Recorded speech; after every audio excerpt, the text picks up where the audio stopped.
नमस्कार, मैं देवांशु, आप देख रहे हैं लोक जागरण न्यूज। ये सूरजगढ़ा प्रखंड परिसर का ये ब्लॉक है, सूरजगढ़ा ब्लॉक। आज अंबेडकर सभागार में अंबेडकर, भीमराव अंबेडकर संविधान निर्माता की जयंती धूमधाम से मनाई जा रही है। और हमारे सामने महान अंबेडकरवादी विचारधारा से ताल्लुक रखने वाले और स्वतंत्र पत्रकार अमरजीत कुमार कक्कू जी आप तो पूरा अनावरण थे, आज मूर्ति का अनावरण किया है। किस तरीके से देख रहे हैं भीमराव अंबेडकर का जयंती आज? अगर आप प्रतीकों के हिसाब से देखें तो इसकी जरूरत थी, बहुत दिनों से ये मांग थी। आज मेरे ख्याल से ये जो अनुसूचित जनजाति लखीसराय कर्मचारी महासंघ की जो इकाई, आज जो अनुसूचित जाति जनजाति 16 इकाई की जो महासंघ है, उसने एक अच्छा प्रयास किया है। कम से कम प्रतीकों के तौर पर मूर्ति की स्थापना की है और उसका अनावरण किया है।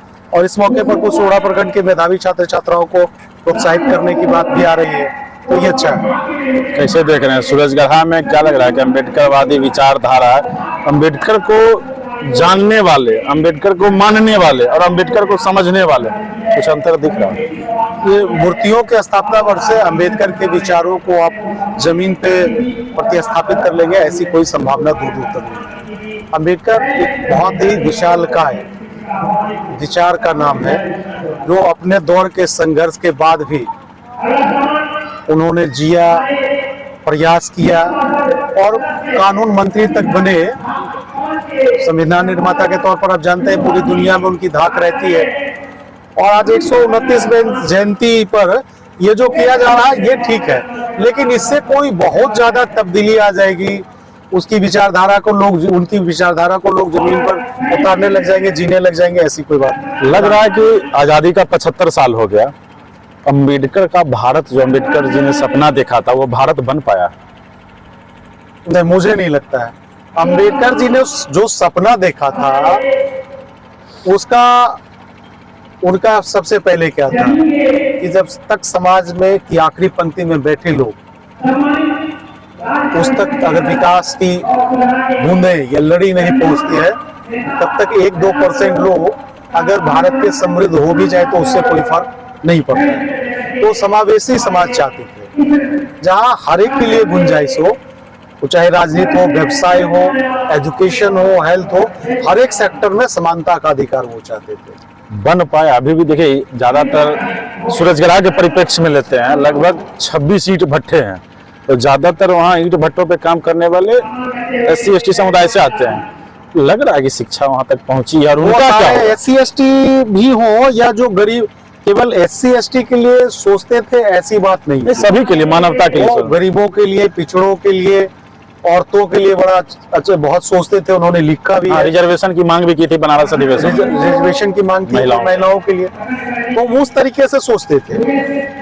लेकिन अंबेडकर जी के विचारों को आजादी के बाद से ही अलग अलग पार्टियों ने समय समय पर उनके विचारों को, उनके प्रतीकों को ब्रांड बना बना कर बेचा है।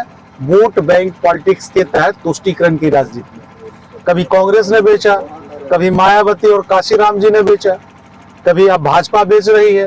तो ये चलता रहा लंबे समय तक, लेकिन उनके विचारों को अक्षरशः अनुपालन करना चूंकि हो भी नहीं सकता, वो संभव ही नहीं है, वो दौर नहीं है। हमें नहीं लगता है कि जब से 1990 के बाद जिस तरीके से उदारीकरण भारत में बढ़ा और शैक्षणिक व्यवस्था, अंबेडकर जी का साफ सोचना और सिद्धांत था कि जब तक आप शिक्षित होंगे नहीं तो सामर्थ्य हो ही नहीं सकता, खास करके जिस समाज के लिए उन्होंने बोला था। और उसी समाज के जब लोग शिक्षक बनते हैं तो अपने ही विद्यालयों में शायद बच्चों को पढ़ाते नहीं। उनका एक मूल फंडा था, शिक्षित बनो और संघर्ष करो। बिना शिक्षा के ये समाज सर्वाइव नहीं कर पाता, इसलिए उनकी सोच थी।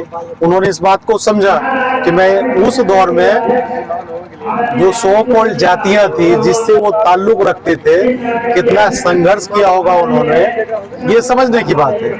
आज भी कहीं ना कहीं समाज में कम ज्यादा, ये नहीं कि पर्टिकुलर कोई कास्ट जाती है तो कोई जातीयता करती है, मैं ऐसा नहीं मानता। अब सारी जातियों में सामंत है, सारी जातियों में सामंत है, कम ज्यादा सभी जातियों में अब सामंतों की संख्या है। और वो समाज का समीकरण, जाति का शोषण कर रहा है। जाति जो समृद्ध हो गया वो शोषक हो गया, अपने ही समाज का। जो थोड़ा एजुकेटेड हो गया, थोड़ा बैंक बैलेंस हो गया, तो वो अपनी ही जातीय समूहों के लोगों का शोषण करने लगते हैं। पहले बात और थी, पहले बहुत सारी कुरीतियां थी हमारे समाज में। जिस समय अंबेडकर जी का भारतीय राजनीति में प्रादुर्भाव हुआ था, उस समय विषमताएं थी, लेकिन अब उस तरह की विषमताएं आप नहीं कह सकते हैं। अब तो हर एक जातियों में इस विचारधारा के लोग हैं। सामंत की कोई जाति नहीं होती थी, एक विचारधारा थी।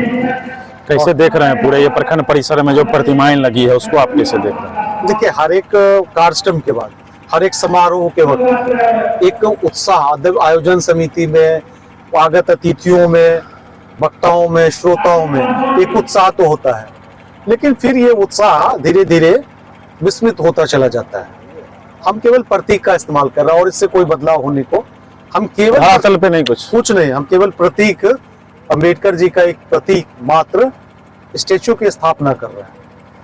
और ये खुशी है कि एक वो संघ के इकाई के अध्यक्ष थे, उन्होंने एक अच्छी बात कही कि यह स्थापना इसलिए है कि ब्लॉक परिसर में जब सैकड़ों लोग आएंगे, आम लोग, खास लोग या छात्र छात्राएं, तो वो शायद अंबेडकर जी की प्रतिमा को देखकर कोई प्रेरणा ले सकें। ये एक अच्छी पहल हो सकती है इस विषय में।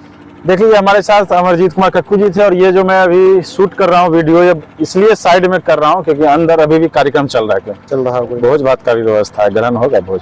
नहीं, अभी तो एक मित्र कह रहे थे खा के जाइएगा।